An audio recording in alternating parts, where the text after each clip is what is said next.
But in Ahmad Salem's defense, and unlike Alex Jones, there are some credible researchers who believe Salem was honest, like former ABC News correspondent Peter Lance, who has written a great deal about 9/11 and especially 1993 and Salem's role as an FBI informant. While at the same time, Lance has been critical in regards to heads of the FBI mishandling the investigations and other connected criminal activity concerning all the other suspects through terror cells and mosques, and there will be more to discuss about Peter Lance just ahead. But separate from the looming questions about Salem's bomb-making abilities or what was really being planned before he quit in 1992, the real question that should be asked is how were authorities able to quickly identify the proposed fill-in bomber, Ramzi Youssef, after Mohammed Salameh's arrest and subsequent discovery of the 3 addresses he was linked to. So far, what we've seemed to uncover is a larger conspiracy in 1993 with other suspects involved, not caught or followed up on. But you may have noticed within some images of suspects and on an earlier report that there was at least one conspirator who wasn't captured, and that is the 6th suspect, Abdul Rahman Yasin. All the early books, documentaries, and feature films depicting the 1993 World Trade Center bombing before 9/11 shows no involvement with Yasin, when in fact he was actually arrested the same day as Mohammed Salameh, but unlike all the other 93 bombing conspirators, he was the most helpful to the FBI, which in the long run ended up protecting him and giving him a free pass. Yasin was born in Bloomington, Indiana by Iraqi parents, where his father was getting a PhD and then shortly after moved to Iraq where he was raised there, until he moved back to the U.S. in 1992, likely as a result from the first Gulf War the previous year. To get an idea of his story and what else was missing from the 1993 bombing, here is over 10 minutes worth from a rare CBS 60 Minutes episode with Leslie Stahl, who actually went to Iraq 10 months after 9/11 and interviewed Yasin. Over the years, the U.S. government was able to track down all the other co-conspirators in the 93 bombing and bring them to trial. Yasin is the only one who's yet to be brought to justice in the U.S. We met him 10 days ago in this secret Mukhabarat facility for his first interview ever with Iraqi intelligence listening in. He seemed shell-shocked, if not terrified, a shadow of the armed and dangerous fugitive sought by the FBI. Did you know you were on a most wanted poster in the United States? Yeah. Have you seen this? You know this. He told us he went to the United States in 1992 to join his mother and brother in their apartment in Jersey City, New Jersey. It was easy to get a passport because he was an American citizen. So how did he become a terrorist? If you believe him, it was by sheer coincidence. He says he bumped into 2 fellow Arabs living directly above him in the apartment building, Ramzi Youssef and Mohammed Salameh. We used to drink tea together. My mother used to cook for the young men lunch and dinner, Arabic food. Pretty soon, though, Youssef was recruiting him, roping him in through political indoctrination. As he describes it, he became the pawn of Ramzi Youssef. He was not charismatic, but he had a strong logic. He can convince people easily. He convinced me. So you're saying that Ramzi Youssef and Mohammed Salameh, they tried to politicize you. Is that what you're telling us? Yes, they tried and I was influenced. They used to tell me that you are an Iraqi and you have seen the destruction in Iraq. And they used to tell me how Arabs suffered a great deal and that we have to send a message that this is not right.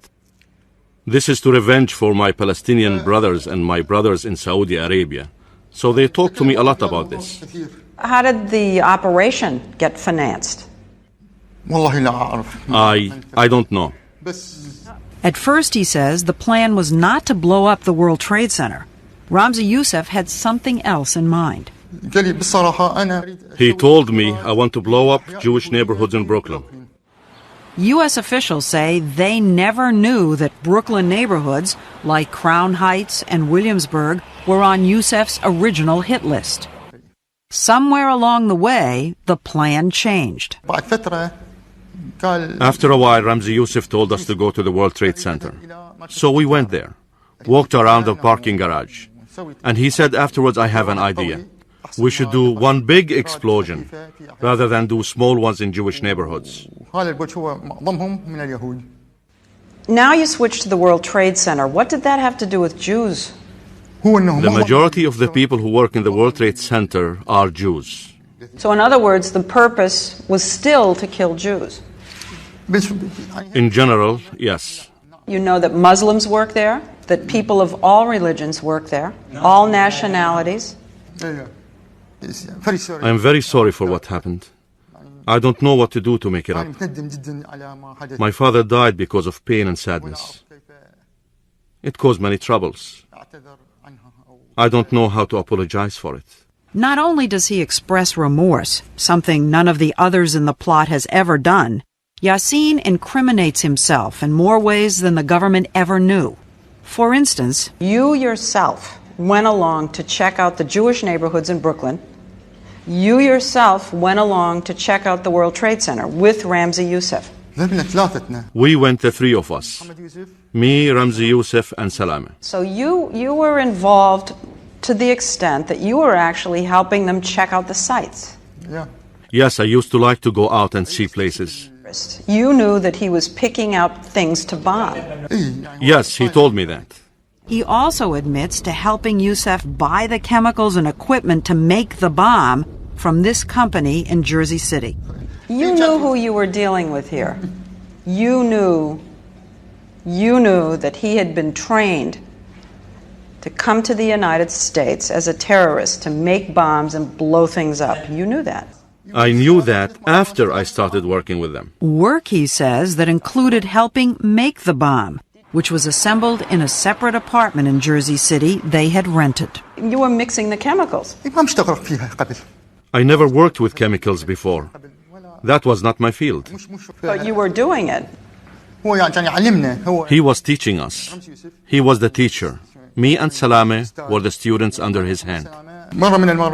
At one time during the work, acid spilled on my leg. I have scars on my leg. Did you help them load the bomb onto the van? No. Did you watch them do it? Yeah. You watched them do it. You didn't help because of your leg? Yeah. Was there a plan for what would happen after the explosion? Was there a getaway plan? Was there a rehearsal of what you would say if the police came? No, there was no specific plan. Ramzi Youssef did the operation and ran off. He left the others to their fate. He did not care. He just left. So you were on your own. You were all on your own. A couple of days later, the FBI came calling. He says they broke into his apartment, tied him up, and conducted a thorough search. What they found, according to court filings, were traces of the bomb explosives on a scale, a toolbox, and a shirt. From the trash outside, they found the jeans he was wearing when he spilled acid on his leg, and torn pieces of a map showing the route to Youssef's other apartment. Before any of this could be analyzed, the FBI agents took Yasin to headquarters. Yasin was so helpful, the FBI released him. The FBI let you go? Yeah. They let you go. He drove me back home in the FBI car. Did they ever ask you if you were involved in any way? No. They never once asked any question about whether you took part in this in any way? No.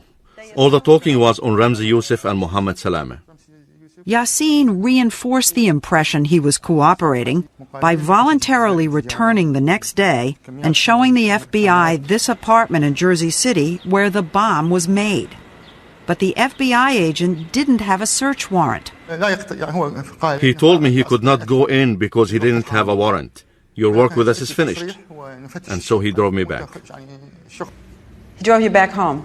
He drove me back. So they released him again.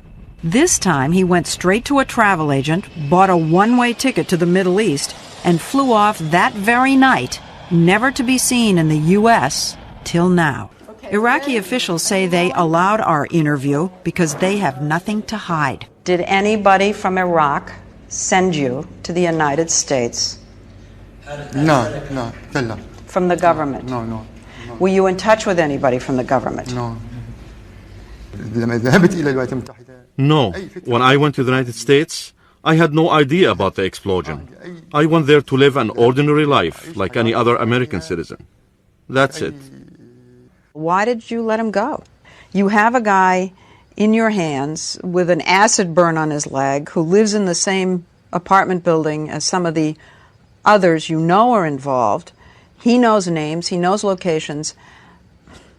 Explain why the FBI let him go. It was a collective decision made by the FBI, by the United States Attorney's Office, whether or not that person, there was enough information to hold him. And well, at that time, the acid burn. Wasn't that enough? Why wasn't that enough? Well, it was one factor. It was one piece of evidence. Well, he knew all the others. Not all the others. He knew several of the others. He knew of them. There was not enough information to hold him and detain him. And the decision was made, and he was allowed to leave.